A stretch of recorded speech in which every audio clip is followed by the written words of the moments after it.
Good morning, everybody. My name is Abel Caine, and I'm one of UNESCO's few happy employees in the communication and information sector.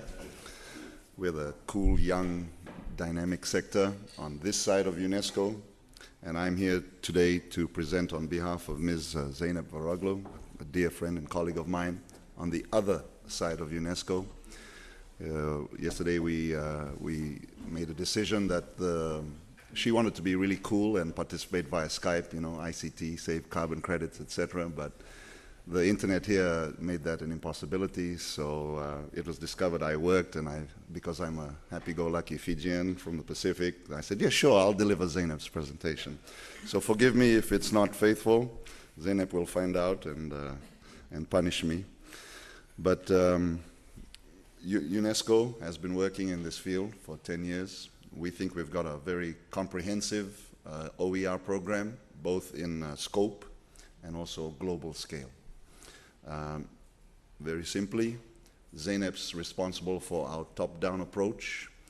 Governments, ministers, heads of universities, heads of agencies, quality assurance agencies, partnerships with other people working in this area, COL, EADTU, etc. Big people, big work, big progress, hopefully. And they're working top downwards and things like that. The project that I'm working on, which we presented yesterday, it's a very opposite approach. It's bottom up, it's grassroots, it's very application and content focused. So I'm going to try and talk about what Zeynep are doing.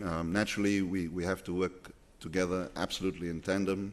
We are the UNESCO representatives to the OPAL project, for example. So very quickly, Zeynep is essentially trying to take OERs outside of this room, outside of all the people who are on first name basis, to the people who ought to be really using it on a daily basis and who find it extremely hard to even understand what it is and then try to do it. So taking it beyond the community. The very recent background is this conference from 2009, the World Conference. It's the big kahuna conference on higher education. Everybody turns up, and we have to spend 3 weeks just getting everybody to talk. And again, they simply reaffirmed that, yes, ICT is extremely important. Yes, ODL extremely important. And let's see how OERs are going to factor in this. That's what they came out with for OERs. So the project itself, as in the title, to take it out of the community, especially to, we always say for both the developed and developing countries, but with our limited resources, we focus mainly on developing countries. And it's essentially to enhance capacity. And our number one objective is awareness.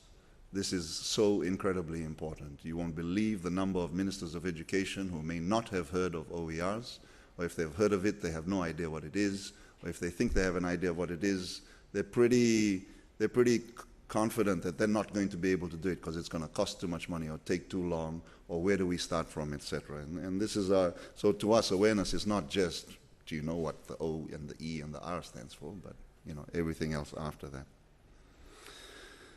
This is our target, who we're working with, and we only have a little bit of funds, so we always try to look for funds. This is how we thought we'd structure our work in 2010. I'm sorry, this is what I meant by doing it quickly, by not rereading everything there. The OER dossier is the nice word for the how-to guide and things like that, the Dummy's Guide to OERs for Ministers, top down. We have all of these workshops with the pretty standard aims of the workshops, geographic, and as well as ensuring we try and target the right people. These are the low-level workshops. Low-level meaning we do try to get the heads of universities, the actual vice-chancellors, to come to a room for 1 week, roll up their sleeves, and relax and start sharing and things like that, without mobile phones and secretaries, etc. This is where we've had the workshops. So 3 are done, and 1 is right now in India. The one in Bamako is obviously to make sure that we extend to our Francophone community. This is what we're trying to do in those workshops. Again, and this is not revolutionary stuff. It's just making sure that UNESCO takes advantage of its global convening power to involve as many people as possible. Online discussion forums. This is what Ulf is involved with as one of our expert moderators. Pretty typical rationale. These are the themes. This is the exciting stuff. The one that Ulf was talking about was number one, the big shift. And we'd be absolutely delighted if you could all please join them. There's one coming up very shortly, next week.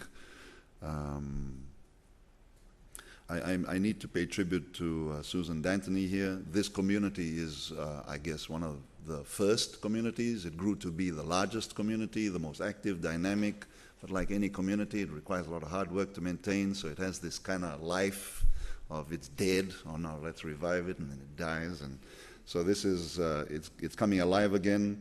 Susan now has the same community in her new role at Athabasca.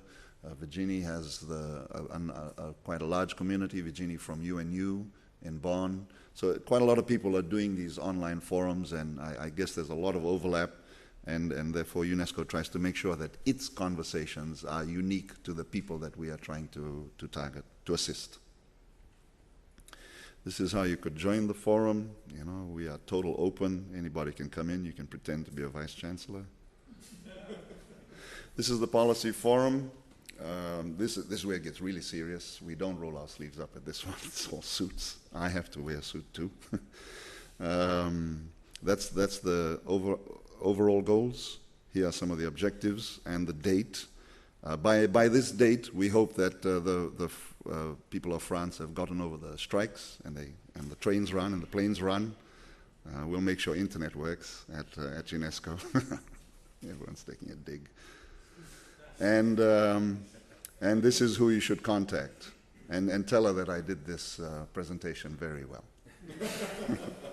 So thank you very much.